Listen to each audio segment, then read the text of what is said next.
तर गाईज कसे आहात तुम्ही सगळे. आणि ते मी चाललेली आहे पाणी आणायला. पुणे कसा पण असू द्या, म्हणजे पुण्याची माणसं आणि पुण्याचं वातावरण कसंही असू द्या, पण एक सिस्टीम मला खूप जास्त आवडते की इथे फिल्टर पाणी लिटरमध्ये भेटतं. म्हणजे की आमच्याकडे धरणाचं पाणी येतं आणि ते खूप गढूळ असतं, म्हणजे खराब असतं, आणि त्याच्यामध्ये आम्हाला फिल्टर लावायला लागतात घरी, मग त्याच्याने शुद्ध येतं. पण इथं तसं नाही आहे. इथं जर आपल्याला फिल्टर्ड वॉटर पाहिजे असेल तर इथं आपल्याला पैसे टाकून ते विकत घ्यायचं, म्हणजे 1 रुपयाला 1 लिटर पाणी असं घ्यायचं. आणि सो इथे मी आता विकत घेतलेली आहे बरणी, म्हणजे नवीन. आणि या पाण्यामध्ये जास्त क्षार असतात पुण्याचे, म्हणून फिल्टर वॉटर मी 5 रुपयाचं पाणी घेणार आहे, कारण तो बाटला आहे तो 10 लिटरचा आहे. मग 10 लिटरचा आहे, सो याच्यामध्ये पाणी मी घेणार आहे 5 रुपयाचं.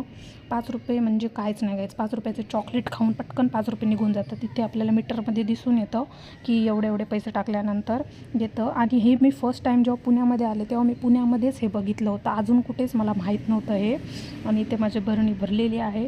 हे पाणी मी केसांसाठी यूज करणार आहे. आणि मी कॉलेजच्या ड्रेसवर आलेली होती पाणी घेण्यासाठी, कारण वर जाऊन परत खाली येऊन असं फेऱ्या नको मारायला, म्हणून मी खालूनच आले पाणी घ्यायला.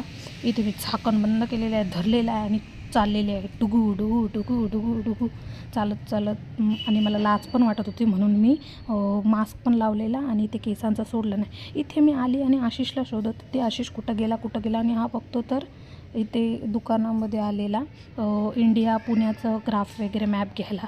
बाहेर कुठं जात नाही ना, म्हणून मॅपमधनं फिरून घेणार आहे. चलो बाय.